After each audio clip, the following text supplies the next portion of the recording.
Bonjour public et bienvenue au Burger Joueur. Eh mais en fait, en vrai toi, t'es un vrai Potterhead, un vrai fan d'Harry Potter, n'est-ce pas? Ah, qui ça, moi? Oh, je vois pas de quoi tu parles. C'est pas toi qui as lu les livres genre dès leur sortie? Ouais, mais c'est qu'ils sont bien écrits, tu vois. C'est même toi qui as fait un cosplay de James Potter, le père du héros, n'est-ce pas? Non, ça c'était plus pour le cosplay. Mais c'est quand même toi pour ton anniversaire qui a organisé un jeu de rôle sur Harry Potter. Ouais, mais... Allez, arrête un peu, t'es un trop gros fan d'Harry Potter. Et pourquoi je te réponds, tu n'existes même pas? Oui, pour mes 31 ans, à mon anniversaire, j'ai organisé un jeu de rôle sur Harry Potter. Alors quand j'ai fait jouer ce jeu à mes amis et à mes connaissances lors de mon anniversaire, il a énormément plu, il était simple, il était facile d'accès pour tout le monde, et j'avais envie de faire cette vidéo pour vous en parler un petit peu, parce que je l'ai créé moi-même, parce que je l'ai organisé, et puis j'aimerais bien aussi le diffuser, le partager une fois qu'il sera bien écrit. Cette vidéo sera séparée en 3 parties. La première partie, ça sera sur le scénario du jeu, la seconde partie, ça sera sur le game design, c'est-à-dire les objectifs du jeu, et la troisième partie, ça se parlera du gameplay, c'est-à-dire comment arriver à l'objectif de ce jeu. Partie 1, le scénario. Dumbledore est mort.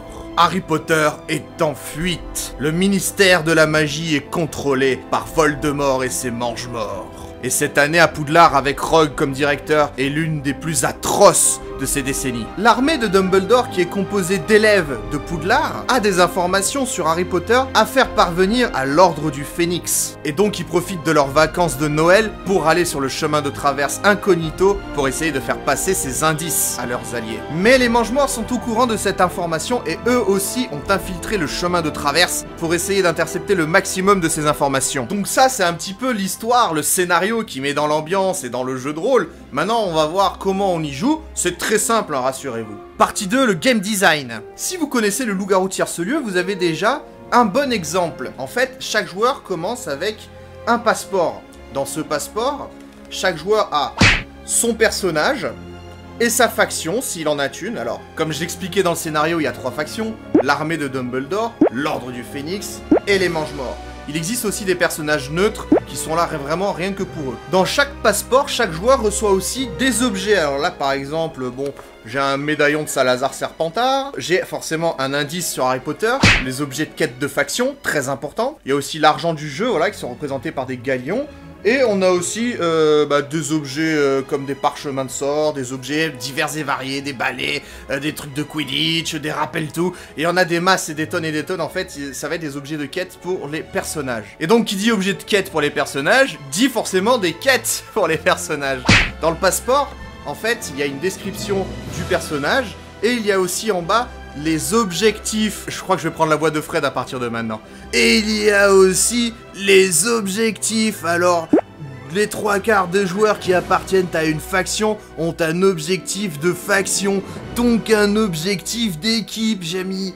Et oui, mais chaque joueur a aussi des objectifs personnels.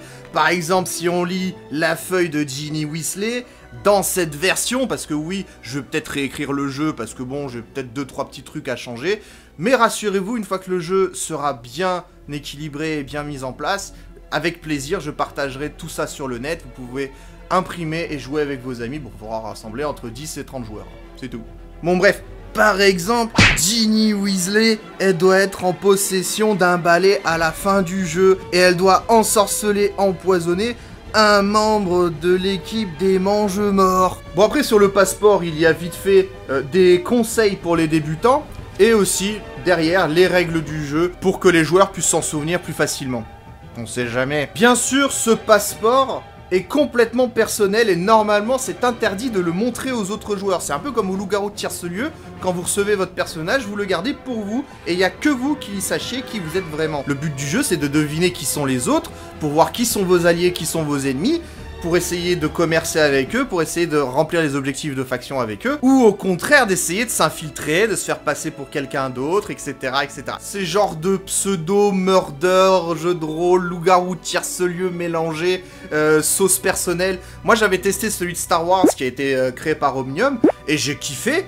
donc j'ai repris un peu plus ou moins le concept et c'était excellent. J'ai pioché à droite à gauche et j'en ai fait un petit peu mes règles maison. Vous allez me dire, alors c'est bien Joël, les gens ont un nom, ont une faction et ont des objectifs, mais comment faire pour les résoudre? Troisième partie, le gameplay. Une partie dure environ entre 2 et 3 heures. Qu'au loup-garou tire ce lieu, tout le monde est assis en cercle.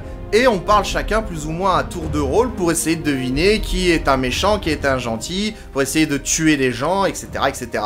Là, c'est totalement différent en fait. Pendant 2 à 3 heures de jeu, les gens sont absolument libres de leurs actions. Ça veut dire qu'ils se lèvent, si on est dans une salle, on se lève de la salle. Si on est dehors en pleine nature, on peut se balader dans la nature. Et on peut faire plusieurs actions. Donc la première de toutes les actions, forcément, c'est parler. Hein. C'est stupide de le dire, c'est vrai, c'est stupide de le préciser, mais il y en a qui l'oublient. Parler avec des gens, donc vous pouvez parler avec qui vous voulez, le MJ aussi, soit il est là comme conseiller, soit il est là aussi comme marchand par exemple. Vous pouvez adresser la parole, dire salut, moi je suis un tel, même si c'est faux, et surtout il vaut mieux que ça soit faux d'ailleurs. Vous pouvez essayer de deviner qui est qui, vous pouvez essayer de marchander, vous pouvez menacer. De toute façon, tout le jeu passe plus ou moins par la parole. Ensuite, vous avez de la monnaie en jeu, donc forcément vous pouvez acheter ou vendre des objets. Certaines personnes recherchent certains objets, par exemple, dans cet exemple, Ginny Weasley cherche un balai, forcément elle ne commence pas avec un balai. Elle peut essayer de demander à quelqu'un, salut, t'as pas un balai à vendre, moi j'achète un balai, y a pas de souci, tiens, en échange j'ai des rappels tout, ça te dit pas de les acheter, tout ça patin couffin. Tout en essayant d'essayer de deviner qui est dans notre équipe et qui ne l'est pas. Particularité de ce jeu, on peut aussi voler des gens. Alors, pour voler quelqu'un, ça se passe pas vraiment, je pique dans la poche de quelqu'un. Non, ça se fait pas comme ça. On touche l'épaule ou on touche le bras à quelqu'un, on lui dit « je te vole ». On fait un Shifumi, un pierre, feuille, ciseaux. Si le voleur gagne, le perdant lui donne un objet de son choix. Si la victime gagne, eh ben, il ne se passe rien. Par contre, la victime peut se venger à son tour. Et donc, le vol, c'est une manière de se refaire. On sait que s'il y a un ennemi qui a un objet qui nous intéresse, on peut essayer de le voler pour essayer de récupérer l'objet. On peut essayer aussi de voler en masse. Ça veut dire prendre tous ses potes avec et dire « je te vole ». Hop, après c'est un autre « je te vole ». Hop, après c'est un autre « je te vole ». Hop, etc., etc., etc. Non mais c'est une technique qui se fait et qui était très drôle d'ailleurs. Quand tu vois 5-6 gars s'avancer vers un type en mode « toi on va te voler en masse », ah je vous jure c'est un truc totalement rigolo à voir, hein. Non il faut voir ça au moins une fois dans sa vie, clairement. Ouais. Le jeu est aussi ce qui s'appelle un murder, ça veut dire qu'à la fin de la partie, à la fin des 2 ou 3 heures de jeu, il va y avoir des morts forcément, donc il y a des moyens de tuer des gens. C'est pour ça que j'ai mis des objets comme par exemple le parchemin ou comme par exemple la potion. Quand un joueur rassemble soit 3 potions, soit 3 parchemins, bah il peut soit empoisonner, soit ensorceler un joueur. Un joueur qui est ensorcelé ou empoisonné à la fin de la partie perd. Même s'il a fait ses objectifs, il perd. Voilà, il est mort, forcément. Bon, enfin, il est mort. Dans le monde d'Harry Potter, on va pas vraiment parler de mort, on va parler d'ensorcellement ou d'empoisonnement. Mais il est mort pour de... Il a perdu, quoi. Bien sûr, il y a aussi un moyen de se soigner. Si vous êtes, par exemple, la victime d'une potion, donc que quelqu'un a utilisé 3 potions sur vous, eh ben, vous pouvez utiliser 4 potions pour vous guérir. Et donc là, dans ces cas-là, normalement, il y a un panneau, par exemple, où le MJ, il dit, tiens, un tel a empoisonné un tel, Bidule a empoisonné Trucmuche, et sans utiliser les noms des personnages, en utilisant les noms des vrais joueurs, et bien comme ça, au moins, on sait quand on est ensorcelé, on sait quand il faut se guérir. Il y a par exemple aussi des personnages qui doivent soit ensorceler ou empoisonner, enfin, qui doivent tuer quelqu'un. Je pense par exemple à Bellatrix Lestrange, que je me suis dit, celle-là c'est une folle, donc elle doit ensorceler, empoisonner 2 ou 3 joueurs, hein, comme ça au moins tout le monde sait que, oh, elle veut tuer des gens, ça veut dire que c'est Bellatrix Lestrange. Allez hop, ça c'est fait. Molly Weasley doit faire en sorte qu'aucun Weasley ne perde à la fin de la partie, enfin ne soit empoisonné ou ensorcelé à la fin de la partie. Ce qui fait que le rôle de Molly Weasley dans le jeu, c'est d'essayer de trouver qui sont tous les Weasley du jeu et d'essayer de les protéger un maximum, sinon elle perd. Pareil pour Lucius Malfoy et Drago Malfoy. Bah si Drago est ensorcelé ou empoisonné à la fin de la partie, Lucius perd automatiquement. Et enfin, la dernière action que j'aime beaucoup, j'ai dit tout à l'heure que le MJ pouvait être un vendeur, par exemple. Donc le MJ, il est là pour donner des conseils, pour essayer de faire tourner le jeu. Il voit s'il manque des objets, si par exemple il y a beaucoup d'utilisation de parchemins ou de potions, bah, il en remet dans le jeu, etc. etc. Il les vend à pas cher. Ça a été de faire jouer les joueurs, d'avoir des séances de blackjack. Ça veut dire que il y a un petit peu d'aléatoire et les gens qui se sont fait trop voler ou qui ont échangé à perte, etc. etc. eh ben ils peuvent se refaire en jouant au blackjack. Et vous pouvez utiliser bien sûr n'importe quel autre type de jeu. De l'aléatoire, ça peut être aussi très drôle à mettre en jeu, hein, bien sûr. Bref, pendant 2 à 3 heures, vous allez voir vos joueurs se balader un peu partout. Vous allez voir même des groupes commencer à se former. Forcément, vous avez des gens qui vont essayer de connaître qui sont leurs alliés. Hein? Mais bon, c'est drôle aussi de savoir quand il y a quelqu'un qui est un ennemi et qui est en plein milieu du groupe. Tu fais, celui-là, à un moment donné de la game, il va les trahir, ça va être magnifique. Et oui, à mon anniversaire, il y a eu quand même 3 ou 4 petites trahisons. C'était quand même excellent à voir. Donc, à la fin de la partie, à la fin du temps, vous allez voir sur votre panneau ou sur votre liste qui est encore ensorcelé ou empoisonné et donc a perdu totalement la partie. Ensuite, comme il y a des objectifs de faction, notamment l'armée de Dumbledore qui doivent faire passer les indices de Harry Potter aux membres de l'Ordre du Phénix, et ben vous allez voir... Bon alors les membres de l'Ordre du Phénix, vous avez combien? J'ai mis 5 indices, hein. Donc si vous en avez 3 ou plus, vous avez gagné, sinon vous avez perdu. Et voilà. Et vous faites la même chose pour les mange-morts. Ça veut dire, les mange-morts, vous avez intercepté combien d'indices? Est-ce que vous êtes bien fait passer pour des membres de l'ordre pour les piquer? Hein? Et après, vous voyez, chaque joueur a les objectifs personnels. Alors toi, tu devais faire quoi? Oh, moi, je devais avoir un balai et je devais finir la partie avec 15 galions. Et ben voilà, tout est là, tout est présent. Ah ben moi, je suis Fred Weasley.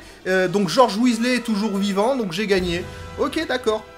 Voilà, un exemple tout bête de jeu. Moi, personnellement, j'habite à Nice et j'ai le soleil dans la gueule depuis tout à l'heure, ça me fait chier. Donc, j'organiserai ce genre de jeu, dans le 06, hein, je suis désolé, je peux pas organiser ça à Bebelwed alors que je connais personne. Lors de mon anniversaire, on l'a fait à Omnium, Archery Fighting et Escape Game. Ils nous ont prêté leur salle d'accueil, on a pu jouer comme on a voulu, c'était excellent, encore merci à eux. Je sais que dans le 06, il y a une époque, j'organisais beaucoup de jeux dans le parc de Vaugrenier. Et ça tombe bien, vu que le printemps va commencer à pointer son bout de nez. Eh ben les jours chauds vont arriver, on va pouvoir se remettre à jouer dans la nature. Et ne détournez pas cette phrase, hein, jouer dans la nature. Hein. Tous les gens avec qui j'ai pu jouer ou que j'ai pu faire jouer, tout le monde, on va dire, allez, 95% des gens sont extrêmement contents du jeu, même ceux qui ne connaissent pas l'univers Harry Potter ou Star Wars, ou ça dépend de l'univers dans lequel vous faites votre jeu, parce que vous pouvez très bien faire votre jeu à votre sauce aussi. Hein. Bref, tout le monde a kiffé. Je suis super content de ça et ça me motive pour en créer encore plus. Si toi aussi t'as un Potterhead, donc ça veut dire que tu aimes bien l'univers Harry Potter, ou si toi aussi tu aimes bien tout ce qui est jeu de rôle, ou même juste essayer le jeu, n'hésite pas à partager cette vidéo, hein. Qui sait, vous allez peut-être motiver vos amis pour y jouer aussi, ou pour organiser votre propre truc, avec votre classe, avec votre entreprise, ça peut être pas mal aussi, hein. Bien sûr, je prends avec grand plaisir les commentaires et les pouces bleus, hein. Bon, forcément, c'est pour faire monter un peu le référencement, hein, je suis honnête. Mais en même temps, s'il y a des commentaires, par exemple, de gens qui ont des idées du jeu, qui ont des questions sur le jeu, il n'y a pas de souci, avec grand plaisir, j'aimerais bien échanger avec vous. Sinon, n'hésitez pas à venir sur le serveur Discord, le lien est en description. Je joue beaucoup avec les abonnés, je joue beaucoup avec les gens qui ont envie de jouer aux jeux vidéo. Hein. On joue sur PC à plein de jeux gratuits. Vous pouvez venir, il y a des soirées, environ 2 ou 3 soirées par semaine. Vous venez quand vous voulez. Vous jouez, vous vous amusez, y a pas de souci. Et si vous êtes curieux, n'hésitez pas à aller voir d'autres vidéos sur la chaîne. Bon, c'est vrai que des facecams, ça fait longtemps que j'en ai pas fait. Mais bon, faire des best-of où on se marre bien avec les abonnés, où on passe des putains de délires, ouais, ça c'est drôle, ouais, ça c'est drôle. N'hésitez pas à rejoindre la communauté au Burger Joueur, avec grand plaisir. Moi, je vous accueille, je vous fais de gros bisous.